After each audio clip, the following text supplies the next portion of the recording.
વાવથરા જિલ્લાના સિસોદરા ગામે 9 દિવસની રામકથાની આજે પૂર્ણાહુતિ દરમિયાન ભાવિકો મોટી સંખ્યામાં ઉપસ્થિત રહ્યા હતા, જેમાં સિસોદરા ગામની પાવનધરા અને શક્તિધામ ગૌશાળા ખાતે આજે રામકથાનો દબદબાભેર પૂર્ણાહુતિ કરવામાં આવી હતી, જેમાં રામકથાનું વાંચન ગોભક્ત એવા છોગારામદાસ બાપુએ વ્યાસપીઠ ઉપરથી કથા વાંચન કરી હતી।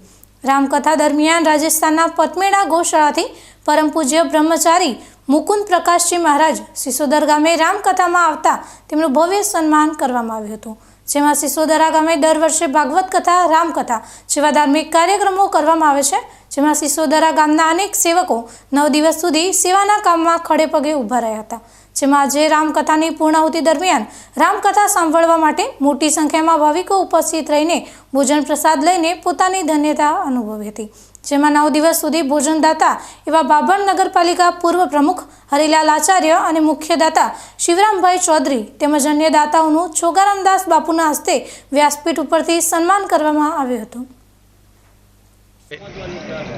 આપણે કથા ચાલુથી 7 તારીખથી કરી અને 15 તારીખ આજે પૂર્ણાવતી છે।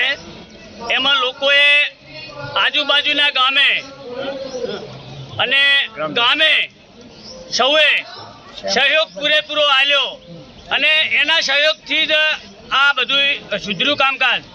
અને છોગારામ બાપુએ આ 9 દાડા આપણને સારી રીતે કથા ભળાઈ, સારામાં સારી, અને ગાનાર પણ બહુ વ્યવસ્થિત છે, પાછું બધાને લોકોને સમજાય છે।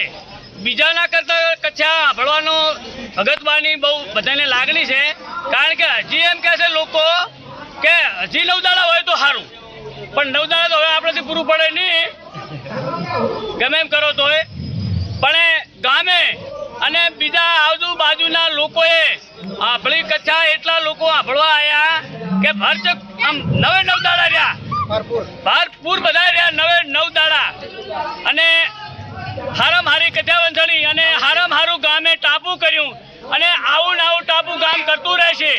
અને ધર્મના કામમાં કોઈ દાડો કાંઈ એધણા ના નાખો, ટેટીએ નાખો નહીં, બનાવી કરવું ના હાલવું તો કાંઈ નહીં, બાકી સેવા કરવા તો આપ બીજ, અને સેવા કોઈ હું કહું તમારે સેવા ના કરવી, તમે જાતે સેવા કહેશો કરશો તો તમને ફળ મળશે, એના વગર ફળ નથી। પણ ગમે તાર કાર્ય કરો તો બીક વગર કરજો, તમે તાર બિયાતા નહીં। આ કાર્ય કોઈ દાડો અટકવાનું નથી, કોઈ વાતે નહીં અટકવાનું, કારણ કે ધર્મના કામમાં કોઈ કાંઈ આડું કરવા આવવાનું નથી। અને આ ગામ આમ એવું ભોળું છે કે તમે વાત જ આવવા દો, અને અમારે જેટલી ઘણા આવતા વર્ષે કથા થાય છે એટલા દાડા અમે કોઈ દાડા કોઈ બાર ગામને ટાપુ પીરવવાનું ને એવું નહીં કરવા દે। જય ગૌ માતા, જય ગૌ મૈયા। બનાસકાંઠા જિલ્લાના સરહદી વિસ્તાર એટલે કે હવે તો વાવથરા જિલ્લાના સિસોદરા ગામની પાવનધરા એટલે શક્તિધામ ગૌશાળા કહેવામાં આવે છે, જ્યાં દર વર્ષે કથાનું આયોજન કરવામાં આવતું હોય છે। ત્યારે આ વર્ષે પણ રામકથાનું આયોજન કરવામાં આવ્યું હતું, જેમાં દર વર્ષની જેમ આ વર્ષે પણ છોગારામદાસ બાપુ કથા વાંચન કરી હતી, જેની અંદર ગામ લોકો મોટી સંખ્યામાં જોડાયા હતા, અને 9 દિવસની કથા બાદ આજે દબદબાભેર પૂર્ણાહુતિ કરવામાં આવશે, જેની અંદર મોટી સંખ્યામાં આજુબાજુના ગામોના લોકો પણ જોડાયા હતા। ત્યારે મારી સાથે પણ જેમણે કથા 9 દિવસ સુધી લાભ લીધો છે એવા નવયુવાન જોડાઈ રહ્યા છે। શું કહેવા માંગે છે જે નવયુવાન જે સિસોદરા ગામની પાવનધરા ઉપર જે કથા ચાલી છે એ બાબતે શું કહે છે? શું કહેશો તમે? પાવનધરા જે શક્તિધામ સિસોદરા ગામ એટલે ધર્મની નગરી કહેવામાં આવે છે, એ શક્તિધામ ગૌશાળા એટલે પવિત્ર ભૂમિ કહેવામાં આવે છે, એ બાબતે શું કહેશો તમે?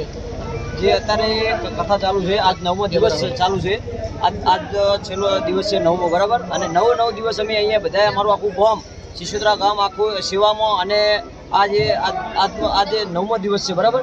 અને સેવા ભાવિક બધા આખું ગામ સેવામાં હતું, અને સારામાં સારું એમ કે આજે છેલ્લો દિવસ છે, અને બહુ ઉત્સવ, આખું ગામ ઉત્સવ છે સિસોદરા ગામ અત્યારે।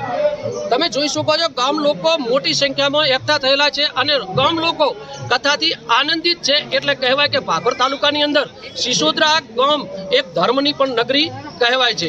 Babubhai Chaudhary, BK news, Bhabhar.